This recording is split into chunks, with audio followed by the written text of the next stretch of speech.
اللهم صل على سيدنا ومولانا محمد وعلى آل سيدنا ومولانا محمد وبارك وسلم عليه.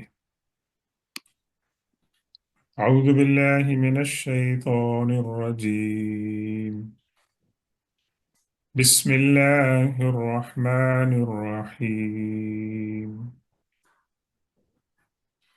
إذا السماء انفطرت وإذا الكواكب انتثرت وإذا البحار فجرت وإذا القبور بعثرت علمت نفس ما قدمت وأخرت. يا أيها الإنسان ما غرك بربك الكريم الذي خلقك فسواك فعدلك في أي صورة ما شاء ركبك.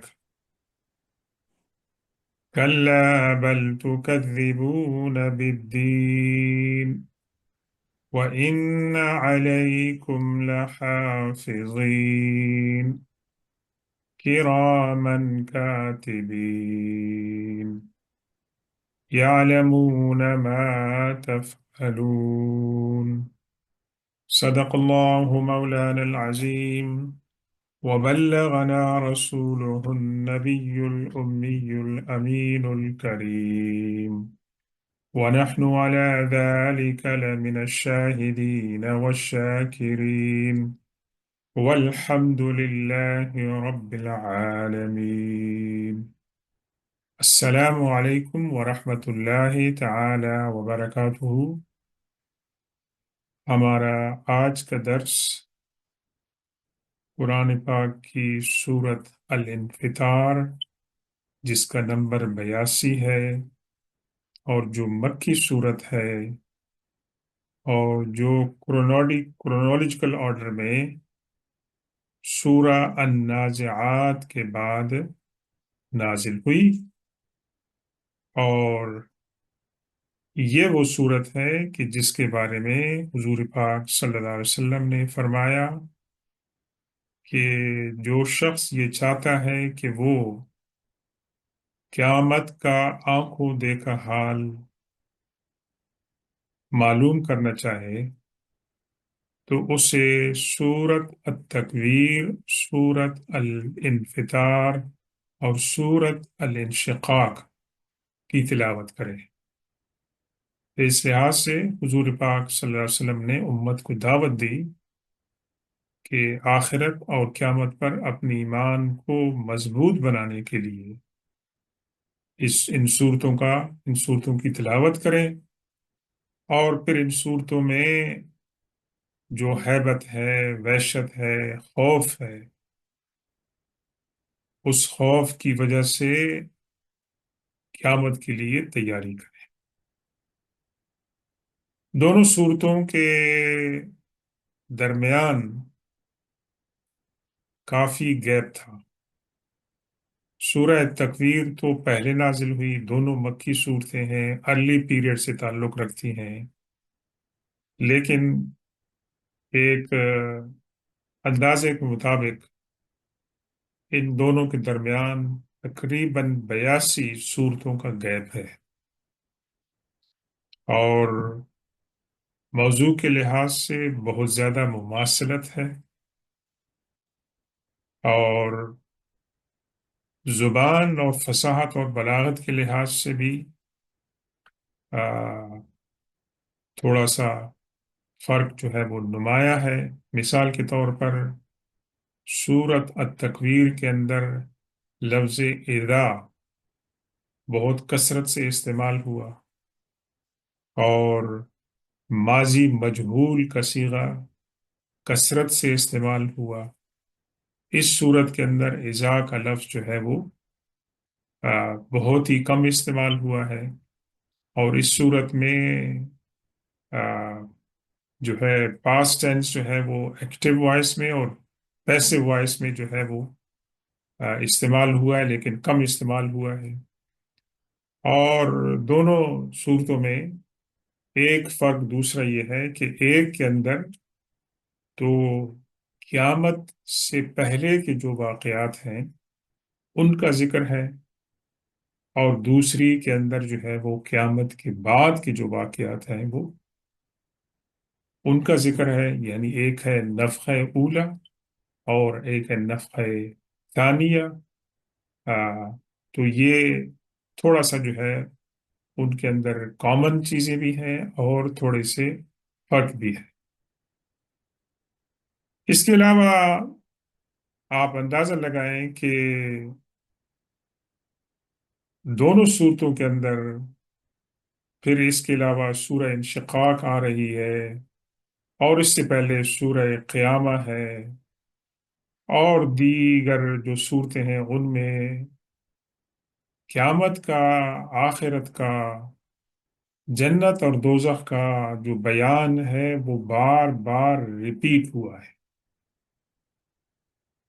اور اس کو بعد کے اورینٹلسٹ حضرات نے نعوذ باللہ خاکم بدہن قرآن کے اوپر تنقید کا ذریعہ بنایا کہ ایک بات کو بار بار آپ ریپیٹ کر رہے ہیں۔ لیکن دوسری طرف ہم دیکھتے ہیں کہ عرب اس وقت کے اپنی فصاحت اور بلاغت اور زبان دانی کے لحاظ سے وہ ٹاپ کے اوپر تھے، یعنی عربی زبان کی میچورٹی کا وہ دور تھا۔ انہوں نے حضور پاک صلی اللہ علیہ وسلم اور قرآن کے بارے میں تو بہت سارے اعتراضات کیے، لیکن کسی نے یہ اعتراض نہیں کیا کہ قرآن کے اندر ریپیٹیشن اور تکرار کیوں ہے۔ تو ہو سکتا ہے ایک مسلمان کے ذہن میں بھی یہ بات آئے، تو آپ یہ دیکھ لیں کہ قرآن پاک جملتاً 23 سال کے عرصے کے اندر نازل ہوا، اور اس دوران میں بہت سے واقعات ہوئے، بہت سے لوگ دنیا سے چلے گئے، کئی لوگ بعد میں آئے۔ تو اللہ تبارک و تعالیٰ نے اپنی مہربانی سے قرآن کے اندر یہ جو تکرار ہے، ریپیٹیشن کا جو ایلیمنٹ ہے وہ اس کے اندر رکھا ہے کہ ریمائنڈر۔ اور یہ آج کل آپ دیکھتے ہیں کہ ہمیں بہت سارے ریمائنڈر بتائے جاتے ہیں ٹیلی ویژن میں، ٹیکسٹ میں، اور باہر آپ سڑکوں پہ جاتے ہیں، بازاروں کے اندر، تو وہاں بھی آپ کو ریمائنڈر بار بار بتائے جاتے ہیں تاکہ آپ جو ہیں ان کو یاد رکھیں اور بھول نہ جائیں۔ تو اذا کے ساتھ جو ہے آغاز ہو رہا ہے، جس طرح کی پچھلی صورت میں ہوا تھا، اور پہلے عرض کیا تھا کہ جب اذا آتا ہے تو یہ شرط کے لیے آتا ہے، اور ماضی کے فعل کے اوپر آئے تو اس کا مطلب ہوتا ہے کہ مستقبل میں جو واقعات ہونے والے ہیں اس وقت کو یاد کریں۔ اذا السماء انفطرت، تو اصل جو روٹ ہے وہ اس ورب کا ہے فا، تا اور را۔ اور اللہ تبارک و تعالی کی جو اسماء حسنہ ہے اس میں فاطر ہے، اور فاطر کا مطلب یہ ہے کہ to create something out of nothing. اور یہاں پر یہ ہے کہ پھٹ جانا، اس وقت کو یاد کریں کہ جب آسمان پھٹ جائیں گے۔ اور آپ فطور کہتے ہیں صبح کے ناشتے کو، آپ نے رات بھر جو ہے فاقہ کیا ہے، اور جب آپ روزہ کھولتے ہیں تو اس کو افطار کہتے ہیں۔ تو یہ تمام جو معنی ہیں اسی میں ہے، فطرت بھی اسی معنی میں ہے۔ تو اس وقت کو یاد کریں کہ جب آسمان جو ہے وہ پھٹ جائے گا۔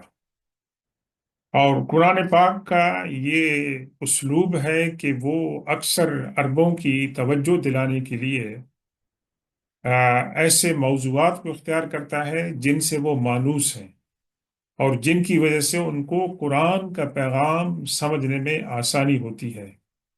تو آسمان ان کی سائیکی میں، ان کی سوسائٹی میں، ان کی شاعری میں، ان کے ادب کے اندر ایک بہت ہی نمایاں ایلیمنٹ تھا، اور وہ اس کی خوبصورتی سے، اس کے اندر جو گیلیکسی سسٹم ہے، اس سے بہت ہی متاثر تھے اور اس کو لائک کرتے تھے، اور اس کا اظہار ان کی زبان کے اندر جو ہے وہ ہوتا تھا۔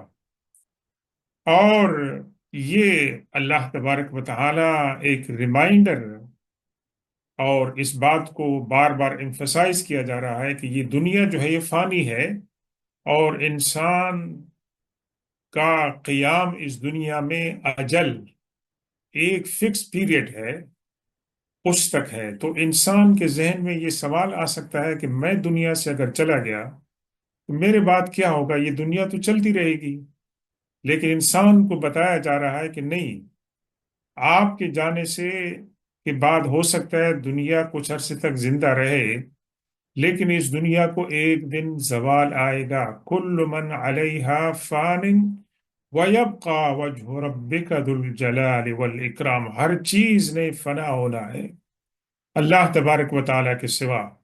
تو یہ ان کے ذہن میں یہ بات ڈالی جا رہی ہے کہ یہ بات بھی آپ دل میں گوش گزار کر لیں کہ دنیا بھی اس نے فنا ہونا ہے۔ اور آسمان دیکھیں، ان فطرت کے معنی ہوتے ہیں کسی چیز کے پھٹنے کے، اور کپڑا جو ہے اس کے پھٹنے کے ساتھ یہاں مشابہت ہے۔ کس طرح ہے کہ آسمان کی مثال جو ہے ایک ٹینٹ کی طرح ہے، تو جس طریقے سے کپڑے پھٹتے ہیں، اسی طریقے سے آسمان جو ہے وہ پھٹے گا۔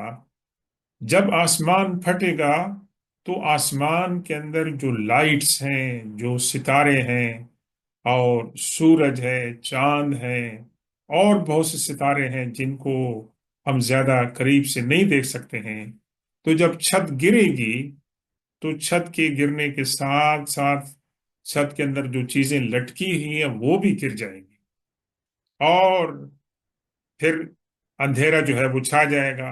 اور یہ جو تھیم تھا پچھلی صورت میں ڈارکنیس کا، یہ تھیم اس کے اندر بھی ہے، لیکن اس کے اندر ٹوٹ پھوٹ کا تھیم جو ہے وہ زیادہ ہے۔ وَإِذَا الْكَوَاكِبُ انتثرت، اور کواکب کہتے ہیں، کوکب کی جمع ہے ستارے، اور انتثرت کے معنی ہیں ٹوٹ پھوٹ کر گر جانا۔ نہیں، آپ یوں سمجھ لیں کہ اگر آپ کے پاس تسبیح ہے، اور تسبیح کے دانے کتنی خوبصورت خط اس کے اندر پھروئے ہوتے ہیں، اور اگر اس کا دھاگا ٹوٹ جائے تو وہ گر پڑتے ہیں، اس سے وہ نکل جاتے ہیں۔ لیکن یہاں پر وہ مضمون اور زیادہ گہرائی کے ساتھ بیان کیا جائے کہ صرف وہ گریں گے نہیں، بلکہ ٹوٹ پھوٹ کا شکار ہوں گے، اور ٹوٹ پھوٹ کے بعد وہ گر جائیں گے۔ تو ان تمام کو دوبارہ جو ہے سیٹ کرنا جو ہے وہ مشکل ہوگا۔ تو آسمان ٹوٹ پھوٹ کے گر جائے گا، ستارے جو ہیں وہ ٹوٹ پھوٹ کر منتشر ہو جائیں گے۔ یہ جو دو باتیں ہیں، یہ ان کا تعلق ہے آسمان سے، عالم بالا کے ساتھ ہے۔ اور اس کے بعد ذکر ہو رہا ہے ان دو ایونٹس کا جو زمین کے ساتھ تعلق رکھتے ہیں۔ وَإِذَا الْبِحَارُ فُجِّرَتْ، اب دیکھیں آسمان کا اور ستاروں کا ذکر ایک طرف ہے، لیکن تعلق دیکھیں، وَإِذَا الْبِحَارُ فُجِّرَتْ، ایک حرکت ہے، ایک انقلاب ہے، ایک مومنٹ ہے جو واقع ہو رہی ہے، اور اس کے اثرات کہاں پر جو ہیں وہ پھیل رہے ہیں۔ اللہ عالم بالصواب کہ اس پروسیس میں کتنا ٹائم لگے گا، اس پروسیس میں کتنا ٹائم لگے گا، لیکن یہ واقعات جو ہیں وہ یک در پہ جو ہے واقع ہوں گے۔ سمندر کیا ہو جائیں گے؟ فجرت، سمندر بھی پھٹ جائیں گے۔ یعنی اس صورت کے اندر ٹوٹ پھوٹ کا جو ہے وہ تھیم زیادہ کامن ہے۔ پچھلی صورت میں ڈارکنیس کا اور لائٹ کے چلے جانے کا تھیم جو تھا وہ زیادہ ڈومیننٹ تھا۔ اس کے اندر یہ تھیم ہے کہ جب سمندر جو ہے وہ کیسے پھٹ جائیں گے، کہ سمندروں کو اس وقت بھی ان کے درمیان، ایون کہتے ہیں کہ سمندر کی کوئی کنارہ نہیں ہوتا ہے، لیکن پھر بھی سمندر جو ہے وہ پورے روئی زمین پر پھیلی ہوئی ہیں، اور پھر بھی سمندروں کے درمیان بھی کیا ہے کہ جو میٹھا پانی ہے وہ اور جو کھارا پینا پانی ہے وہ ان کے درمیان جو ہے وہ لائن ہے۔ ہم لوگ کچھ عرصہ پہلے موراکو گئے تھے، اور موراکو میں ایک بہت ہی خوبصورت شہر ہے، تاریخی شہر طنجہ۔ تو اس کی آبادی سے اس کی آؤٹسکرٹس پہ پہاڑ بھی ہیں، اور پہاڑوں کے سامنے سمندر ہے۔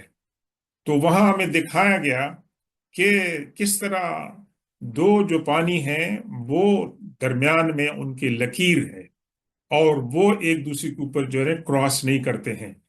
تو یہ مفسرین کہتے ہیں کہ بحار فجرت کا معنی ہوگا کہ وہ تمام جو باؤنڈریز ہیں ان کی وہ ختم ہو جائیں گی۔ اور سمندر کیا ہوگا کہ سمندروں کا پانی پھٹ جائے گا، پھیل جائے گا، اور وہ پوری زمین کو جو ہے وہ کور کر لے گا۔ اور پچھلی صورت میں کیا کہا تھا؟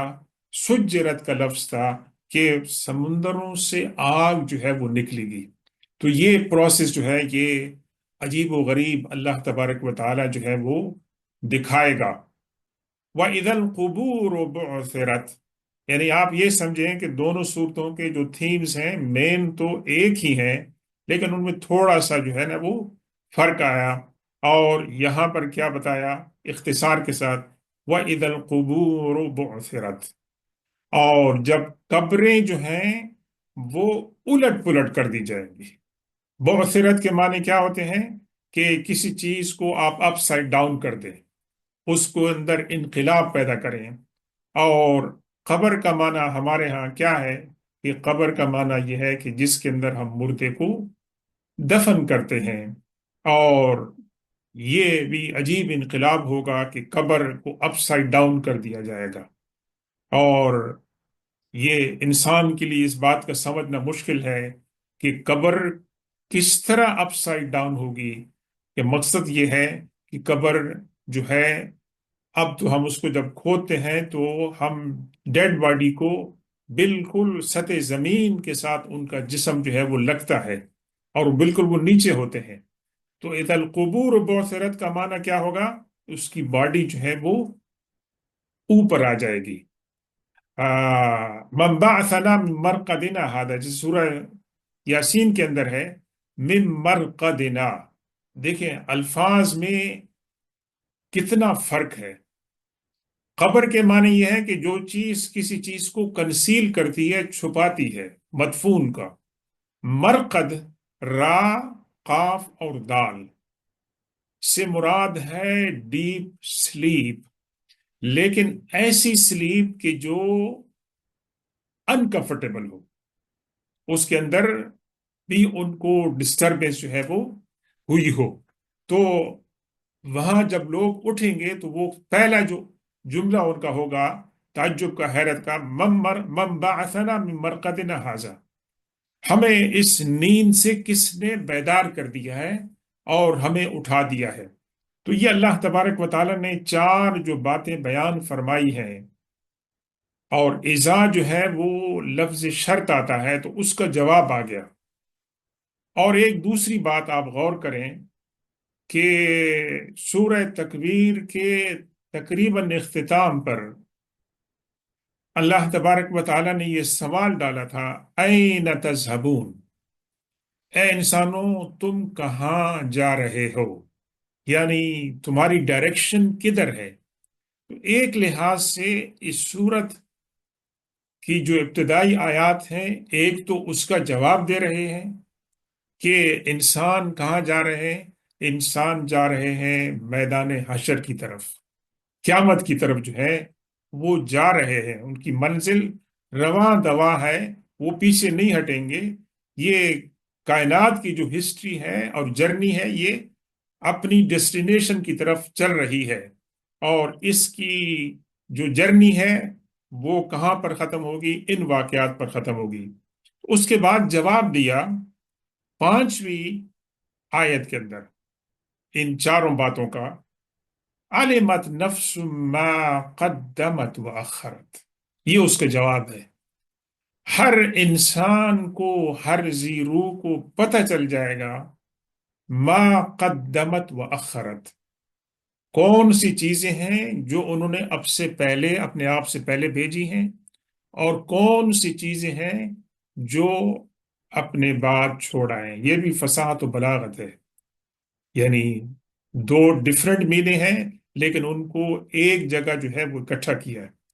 کون سی چیزیں ہیں جو انسان اپنی موت سے پہلے بھیجتا ہے، اور وہ چیزیں جو موت سے پہلے بھیجتا ہے اس کے اندر تو سب سے بڑی بات یہ ہے کہ انسان کے اعمال ہیں جو اپنی موت سے پہلے وہ بھیجتا ہے۔ اچھے اعمال ہیں، برے اعمال ہیں، وہ اپنی موت سے پہلے وہاں پر ڈپازٹ ہو جاتے ہیں، اور جس صورت میں ہوتے ہیں اسی صورت کے اندر جو ہے وہ پریزرو جو ہے رکھے جاتے ہیں۔ تو یہ انسانوں کی جو زندگیاں ہیں، بے شمار انسانوں کی زندگیوں کے تمام ریکارڈ جو ہیں دنیا میں جس طرح کیے تھے اسی حالت کے اندر ان کے مرنے سے پہلے وہ وہاں پر پہنچ گئے ہیں۔ اور اخرت کے معنی ہے کسی چیز کو چھوڑ دینا اور پیچھے چھوڑ دینا، اس کے اندر تاخیر کا شکار ہونا۔ تو کون سی باتیں ہیں کہ جو انسان اپنے مرنے سے پہلے پیچھے چھوڑ جاتا ہے؟ اس کے اندر پازیٹیو چیزیں بھی ہو سکتی ہیں کہ انسان نے اپنے پیچھے نیک اولاد چھوڑی ہے، انسان نے کوئی صدقہ جاریہ چھوڑا ہے، انسان نے کوئی اچھی لیگیسی چھوڑی ہے، کسی کو تعلیم دی ہے، کسی کو اچھا ہنر سکھایا ہے، اور کسی کو انہوں نے مدد کی ہے۔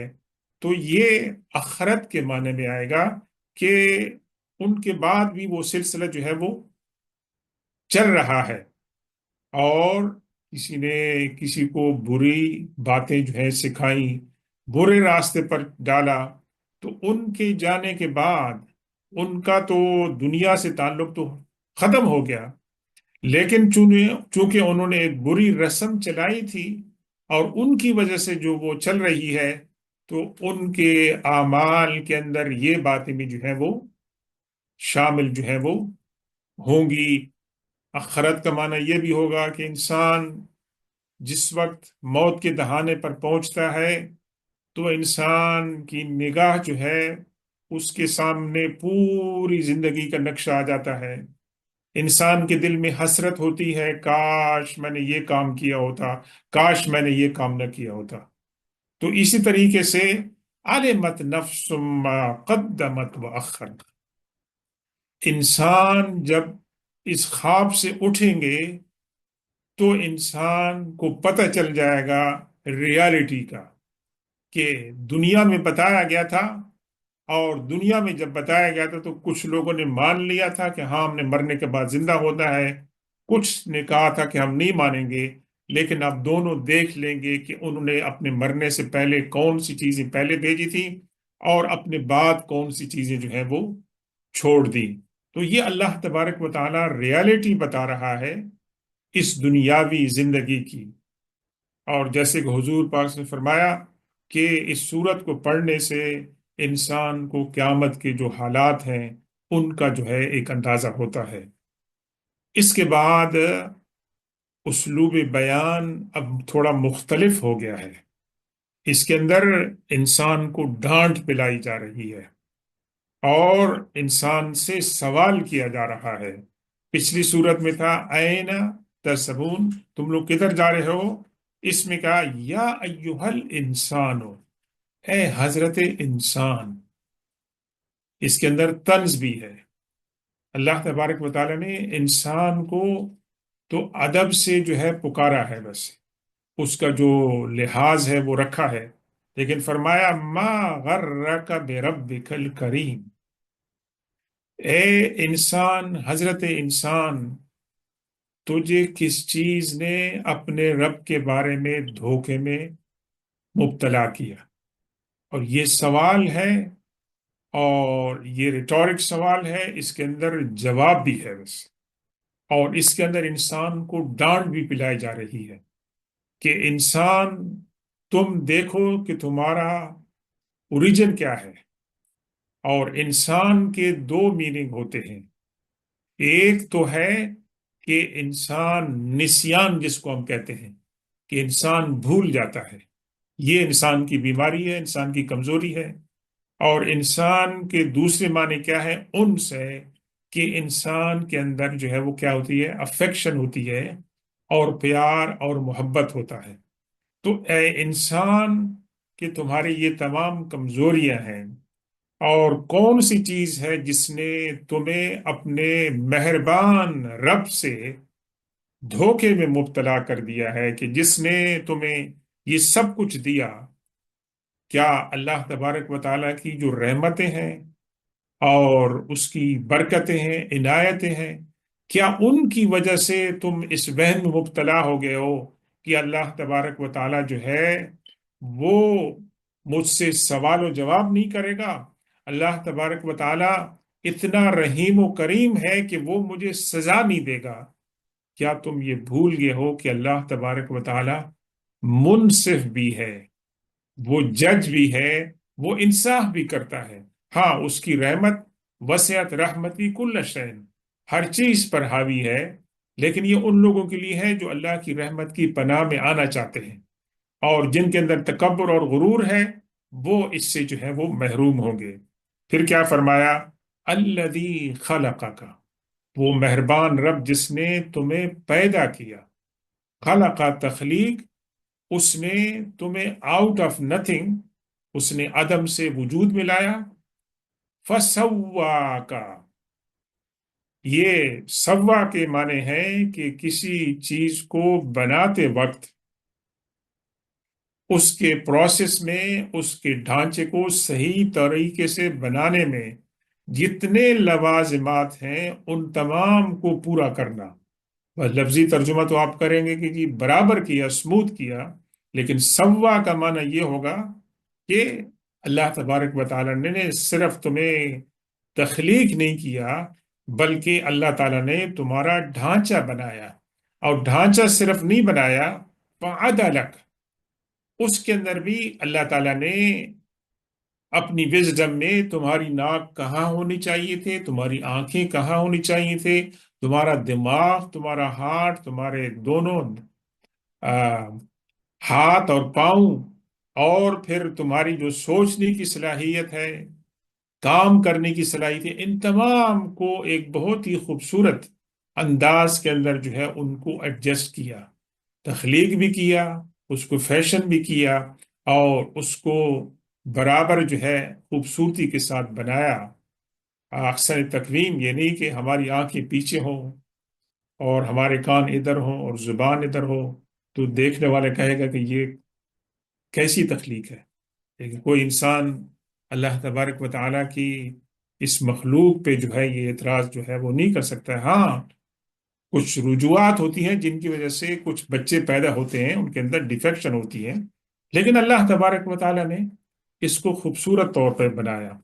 پھر فرمایا فی ای صورت ما شاء رکبک، جس شیپ میں اللہ تبارک و تعالیٰ نے چاہا اس کے اندر انسان کو پیدا کیا.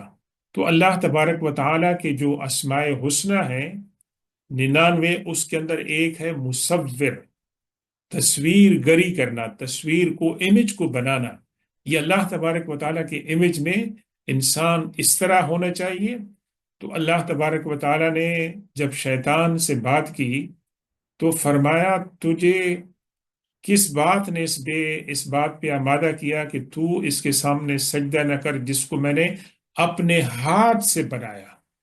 آدم کو میں نے اپنے ہاتھ سے بنایا، اس کی شیپ جیسے ہے، یہ تمام کتابیں میں نے اپنے ہاتھ سے بنائی، تو نے کیوں اس کے سامنے سجدہ کرنے سے انکار کیا؟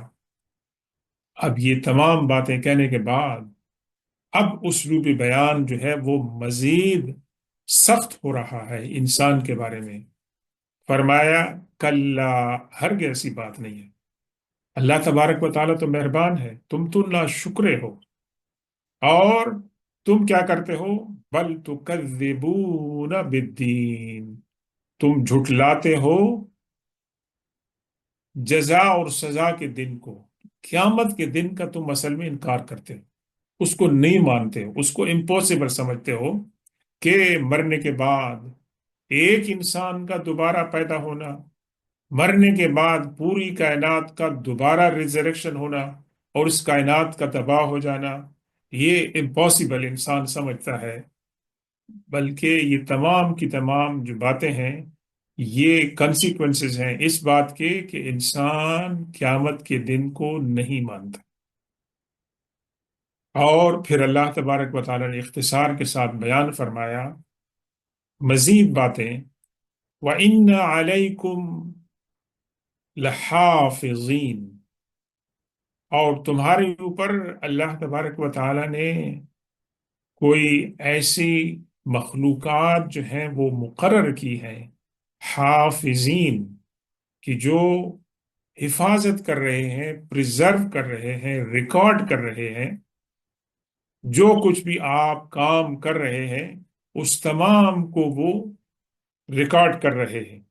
کرامن کاتبین، کرامن کے مطلب ہے کہ وہ بائی آنریبل ہیں، اللہ تبارک و تعالیٰ کی بارگاہ میں وہ عزت اور مقام والے ہیں کہ اللہ تبارک و تعالیٰ نے ان کو یہ ڈیوٹی عطا فرمائی ہے کہ وہ انسان کے اعمال، کہ انسان جب زندگی دنیا میں آتا ہے پہلی جب چیخ نکالتا ہے اس سے لے کر آخر تک جب اس کی آنکھ جو ہے وہ پلک جھپکتی ہے ختم ہوتی ہے، آخر وقت تک ہر ایک لمحے کو وہ ریکارڈ کر رہے ہیں۔ اور سبحان اللہ، یہ اللہ تبارک و تعالیٰ کا نظام ہے، اس کے اندر انسان کے لیے تعلیم ہے، پلاننگ کے لیے، آرگنائزیشن کے لیے، کہ اللہ تبارک و تعالیٰ خالق ہے، اس نے اس کائنات کو بنا کر چھوڑ نہیں دیا، اس کو مہمل نہیں چھوڑا، بلکہ اس کی نگرانی فرما رہا ہے اور اس کے اندر انٹرونشن فرماتا ہے۔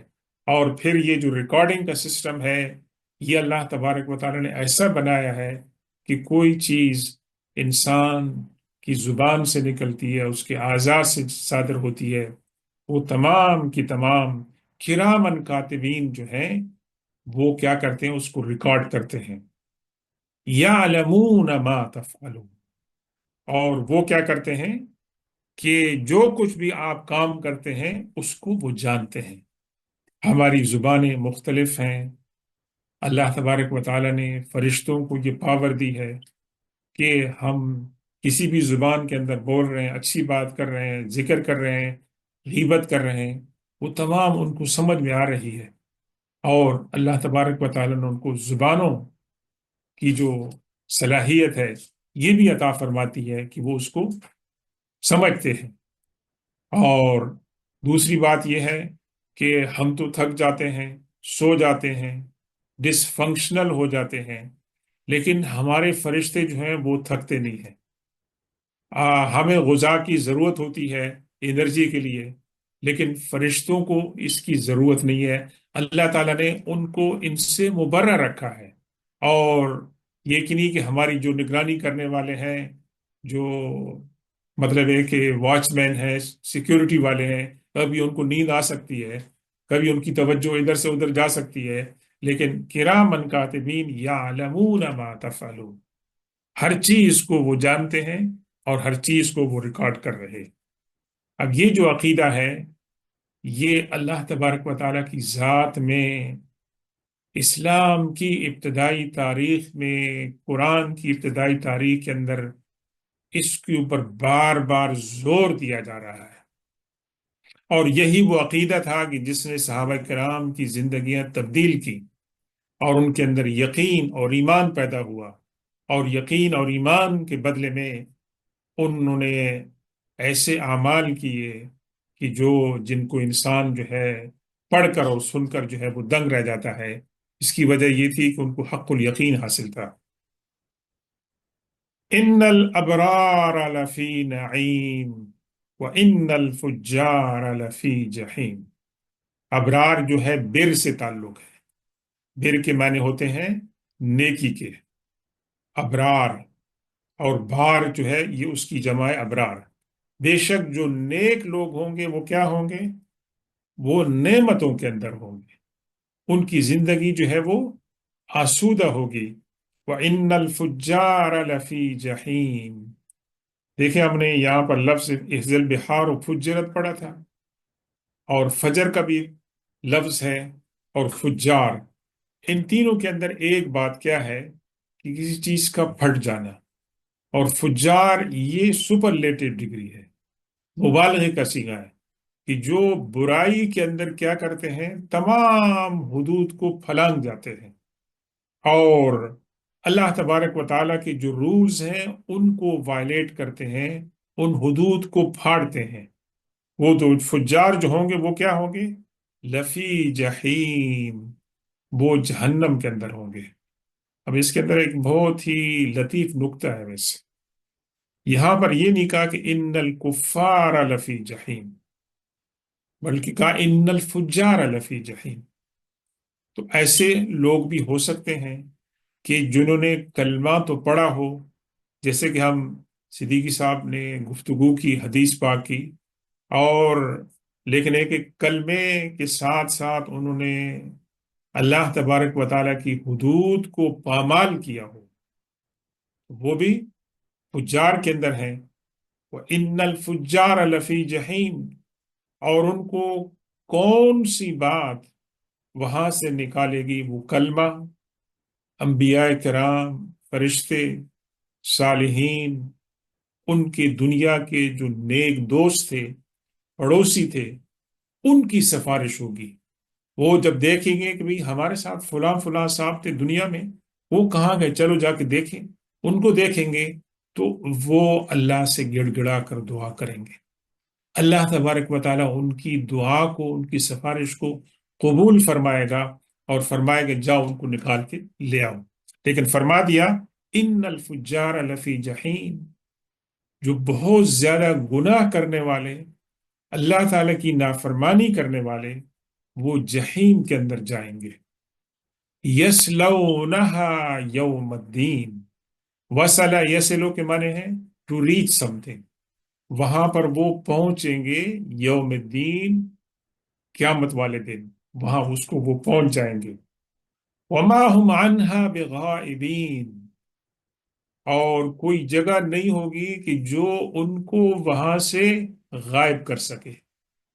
وہ اس مقام سے، ہم دنیا میں چھپ جاتے ہیں، کرائم کرتے ہیں، پولیس سے چھپ جاتے ہیں، ادھر ادھر کے مطلب طریقے اڈاپٹ کرتے ہیں، لیکن وہاں تو کوئی ایسی صورت نہیں ہوگی، وہاں تو فرشتے ہوں گے جو ہر چیز کو سپروائز کر رہے ہوں گے۔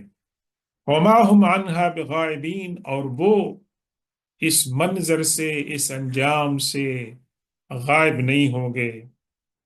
وما ادراک ما یوم الدین، یہ قرآن پاک کا سٹائل ہے، وما ادراک، what do you know about that, آپ کو کیا علم ہے، آپ کو کیا پتا ہے ویسے، ما یوم الدین، یوم الدین کیا ہے؟ اور پھر اس کو دوبارہ ریپیٹ کیا گیا یہ سوال کو، ثم ما ادراک ما یوم الدین، آپ کو کیا اس کا علم ہے کہ یوم الدین کیا ہے؟ یعنی ہم بات کر رہے تھے شروع میں کہ حدیث پاک کے اندر ایک روایت ہوتی ہے اور ایک درایت ہوتی ہے۔ تو روایت کے اندر یہ ہے کہ آپ کا جو چین آف ٹرانسمیشن ہے وہ ان انٹرپٹڈ ہو، وہ کہیں بروکن نہ ہو۔ کہیں کہیں پر جب ہوتا ہے تو وہ حدیث کی ڈفرنٹ ٹائپ ہوتی ہے۔ مثال کے طور پر ایک نے روایت کی ہے، لیکن ڈائریکٹ ان کی ملاقات صحابی کے ساتھ نہیں ہوئی، تو ایسی حدیث مرفوع، مرسل، موقوف جو ہیں وہ کہلاتی ہیں۔ اور اگر ایک راوی تابعی ہے، انہوں نے درمیان میں صحابی کا نام جو ہے وہ omit کر دیا، یا ان سے ملاقات نہیں ہے، ان سے ڈائریکٹ نہیں سنا، حدیث صحیح ہے لیکن وہ حدیث کیا ہوگی؟ اس کی ڈفرنٹ کیٹیگری ہوگی۔ تو یہ روایت اور درایت کے ہیں کہ وما ادراک، آپ کو کیا علم ہے، آپ اس کی جو حقیقت ہے، ماہیت ہے، آپ کو اس کا کیا علم ہے؟ یوم الدین، دیکھیں دو دفعہ اس کو ریپیٹ کیا گیا، پھر اس کا جواب بھی دے دیا، یوم لا تملک نفس لنفس شیئا، یہ خلاصہ بتا دیا کہ اس دن کہ کوئی کسی انسان ایک انسان دوسرے انسان کے لیے کسی چیز کی پاور نہیں رکھے گا. ایک انسان کسی اور انسان کے لیے کسی چیز کی پاور نہیں رکھے گا، نقصان کی بھی اور فائدے کی بھی. وَالْأَمْرُ يَوْمَئِذٍ لِلَّهِ. دیکھ کتنی خوبصورت بات ہے. یہ ہم بات کرتے ہیں سفارش کی، شفاعت کی. کسی انسان کو کسی دوسری کی شفاعت اور سفارش کا رائٹ نہیں ہوگا، لیکن فرما دیا وَالْأَمْرُ يَوْمَئِذٍ لِلَّهِ. سارے معاملات اللہ کے ہوں گے. اللہ تبارک و تعالی لمن اذن لہ الرحمن، کس کو سفارش کی جو ہے اجازت ہوگی؟ جس کو اللہ تبارک و تعالی اجازت دیں گے، وقال ثوابا، اور جن کو اجازت دیں گے وہ ایک کنڈیشن یہ ہوگی کہ جب وہ سفارش کریں گے تو وہ اچھی بات کریں گے اللہ کی بارگاہ میں. تو یہ اس دن کا خلاصہ ہے کہ دنیا کے اندر انسان کو طاقت ہوتی ہے کہ ہم ایک دوسرے کو نفع نقصان پہنچا سکتے ہیں، لیکن آخرت میں اللہ تبارک و تعالیٰ کی اجازت کے بغیر کوئی کسی کو نفع اور نقصان جو ہے وہ نہیں پہنچا سکتے ہیں. تو یہ آخری آیت ہے سورہ الانفطار کی. اللہ تعالیٰ ہمیں توفیق دے کہ ہم اس کو زبانی یاد رکھیں، اور اللہ تعالیٰ ہمیں اس بات بھی توفیق دے کہ سورہ تکویر کے ساتھ ساتھ سورہ انفطار، سورہ انشقاق، اور اگر ہو سکے تو سورہ ہود، جس کے بارے میں اللہ کے رسول سے فرمایا کہ اس نے مجھے بوڑھا کر دیا ہے. اللہ تعالیٰ ہمیں ان کے معانی پر غور کرنے کی توفیق عطا فرمائے، اور اللہ تعالیٰ ہماری آخرت کو ہماری دنیا کے مقابلے میں بہتر بنائے. سبحان ربک رب العزت عما یصفون وسلام علی المرسلین والحمد للہ رب العالمین.